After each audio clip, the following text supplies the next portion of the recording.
សម្រាប់បងប្អូនដែលជាអ្នកធ្វើការងារជាបុគ្គលិកនៅក្នុងក្រុមហ៊ុនប្រហែលជាធ្លាប់ឃើញ post ឬក៏វីដេអូនៅក្នុង social media ដែលនិយាយអំពីក្រុមហ៊ុនសុខចិត្តជ្រើសរើសបុគ្គលិកថ្មីមកកាន់តួនាទីជាអ្នកគ្រប់គ្រងធីមឬក៏ជាអ្នកដឹកនាំទាំងដែលគាត់មិនព្រមលើកបុគ្គលិកចាស់ឲ្យកាន់តួនាទីនឹងហើយតម្លើងប្រាក់ខែឲ្យបាទអញ្ចឹងបើសិនជាបងប្អូនធ្លាប់ឃើញចំណុចហ្នឹងឬក៏មានបទពិសោធន៍កំពុងតែជួបបទពិសោធន៍បែបហ្នឹងថ្ងៃនេះខ្ញុំសូមចែករំលែកអំពីមូលហេតុមួយចំនួនទាំងដែលខ្លួនខ្ញុំក៏ធ្លាប់ឆ្លងកាត់ត្រូវបានគេមើលរំលងហើយឆ្លងកាត់ទៅលើការមើលរំលងបុគ្គលិកនៅក្នុងក្រុមហ៊ុនចាស់ដែរបាទមានន័យថាខ្ញុំក៏មើលរំលងគេដែរនៅពេលដែលខ្ញុំធ្វើការងារនៅក្នុងក្រុមហ៊ុនមួយដែលជាអតីតក្រុមហ៊ុនដែលខ្ញុំធ្វើការជា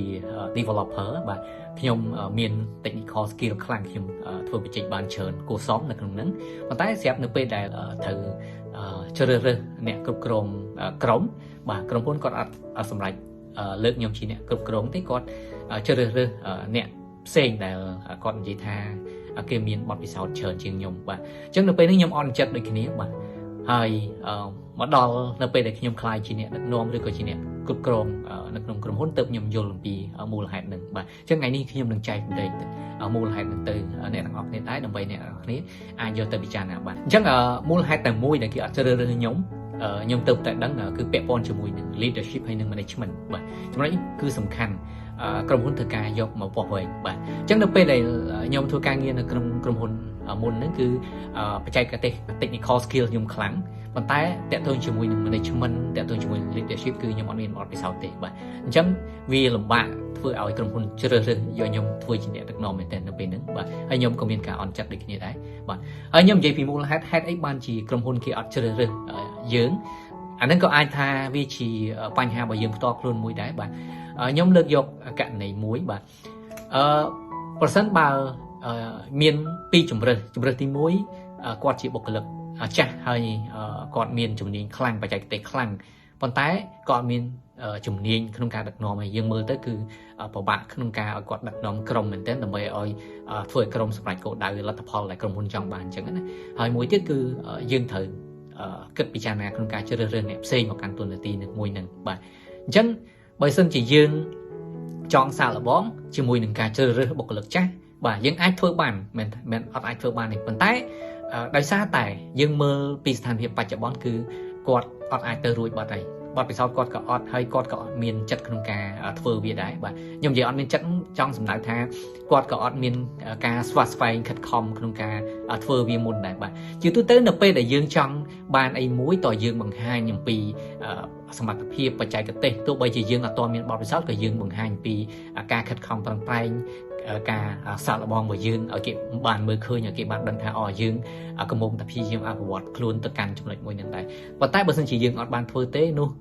ខ្ញុំជឿថាពិបាកឲ្យគេលើកយើងយកមកធ្វើតួនាទីមួយហ្នឹងហើយឲ្យយើងសាកល្បងតាមក្រោយព្រោះនៅពេលដែលលើកយើងគឺក្រុមហ៊ុនត្រូវការឡើងតំណែងឡើងប្រាក់ខែយើងហើយនៅពេលដែលយើងធ្វើវាអត់បានសួរថាតើធ្វើយ៉ាងម៉េចដែលយើងចុះវិញឬក៏យ៉ាងម៉េចបើដែលយើងចុះវិញមានន័យថាយើងនឹងត្រូវ resign 100%គឺត្រូវតែ resign ហើយទើបអាចជ្រើសរើសអ្នកថ្មីយកមកសាកល្បងបន្តទៀតបាទអញ្ចឹងវាជាជំរើសមួយដែលហានិភ័យបាទ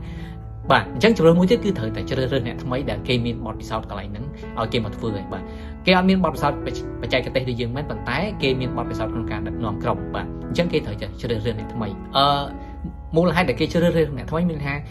គេអត់អាចយកយើងតែម្នាក់ដែលចេះធ្វើការងារតែខ្លួនឯងបានទេបាទគេត្រូវការអ្នកដែលអាចដឹកនាំធីមដែលដើម្បីឲ្យធីមទាំងអស់អាច produce លទ្ធផលល្អបាទអញ្ចឹងកាលណាគេអាចមានសមត្ថភាពដឹកនាំក្រុមលទ្ធផលការងារគេក៏អាចច្រើនជាងយើងដែរបាទអានេះជាការយល់ឃើញនៅពេលដែលខ្ញុំជាអ្នកដឹកនាំនៅក្នុងក្រុមហ៊ុនខ្ញុំត្រូវការសម្រេចចិត្តបែបហ្នឹងបាទអញ្ចឹងអានេះក៏ជាកញ្ចក់ឆ្លុះបញ្ចាំងមួយសម្រាប់ខ្លួនខ្ញុំតដែរនៅពេលដែលខ្ញុំធ្វើការងារគេត្រូវបានគេមើលរំលងហើយនៅពេលដែលយើងមកជ្រើសរើសមកកាន់ជំរើសមួយនឹងផ្ទាល់មានថាយើងជាអ្នកជ្រើសរើស select វិញអញ្ចឹងទៅយើងដឹងពីផលលំបាកនៅក្នុងកន្លែងមួយហ្នឹងបាទអញ្ចឹងបញ្ហានេះគឺជាបទពិសោធន៍របស់ខ្ញុំផ្ទាល់ហើយខ្ញុំចង់ឲ្យអ្នកទាំងអស់គ្នាអាចយកវាទៅពិចារណាមើលបាទបើសិនជាអ្នកទាំងអស់គ្នាយល់ថាគេគួរជ្រើសរើសលើយើងជាមកកាន់តួនាទីមួយហ្នឹងអញ្ចឹងសួរខ្លួនឯងវិញថាតើបងប្អូនអាចធ្លាប់បានសាកល្បងធ្វើការងារនឹងបង្ហាញពីសមត្ថភាពថាយើងអាចធ្វើវាបានដែរអត់អញ្ចឹងណាបាទអញ្ចឹងតើយើងធ្វើវាសិនបាទកុំចាំ ឲ្យគេលើកយើងហើយទើបយើងធ្វើមានន័យថាយើងព្យាយាមស្វាស្វែងយកការងារនឹងមកសាកល្បងមកអនុវត្តហើយដើម្បីគេឃើញលទ្ធផលឃើញពី commitment របស់យើងនោះឱកាសហ្នឹងវាមានច្រើនជាងការដែលយើងរងចាំឲ្យគេលើកយើងមកធ្វើហើយបានយើងទៅធ្វើថងចំណុចហ្នឹងអាហ្នឹងគឺវាងាយនឹងបាត់បង់ឱកាសមែនតើបាទអញ្ចឹងនេះជាបទពិសោធន៍ដែលខ្ញុំធ្លាប់ឆ្លងកាត់ត្រូវបានគេមើលរំលងហើយនឹងបទពិសោធន៍មើលរំលង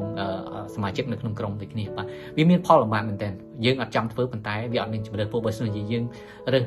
គាត់មកគាត់ធ្វើដឹងតែធ្វើអត់បាននេះព្រោះគាត់អត់មានចិត្តចង់ធ្វើតាំងពីដើមបើសិនជាយើងមើលឃើញថាគាត់មាន commitment ក្នុងការធ្វើវាទោះបីជាអត់ទាន់បានលើកក៏គាត់ធ្វើលើការងារនឹងហើយដែរនោះវាងាយស្រួលក្នុងការជ្រើសរើសប៉ុន្តែបើអត់ទេយើងអាចនឹងបាត់បង់គាត់នៅពេលដែលយើងឲ្យគាត់មកធ្វើហើយគាត់ធ្វើអត់បានយើងតម្លាក់គាត់វិញគឺងាយនឹងក្នុងការបាត់បង់បាទអញ្ចឹងសម្រាប់បងផ្សេងទៀតដែលធ្លាប់មានបទពិសោធន៍ជាអ្នកដឹកនាំឬក៏ធ្លាប់មានបទពិសោធន៍ដូចខ្ញុំដែរអាចជួយបញ្ចេញមតិយោបល់ក្នុងវីដេអូនេះដើម្បី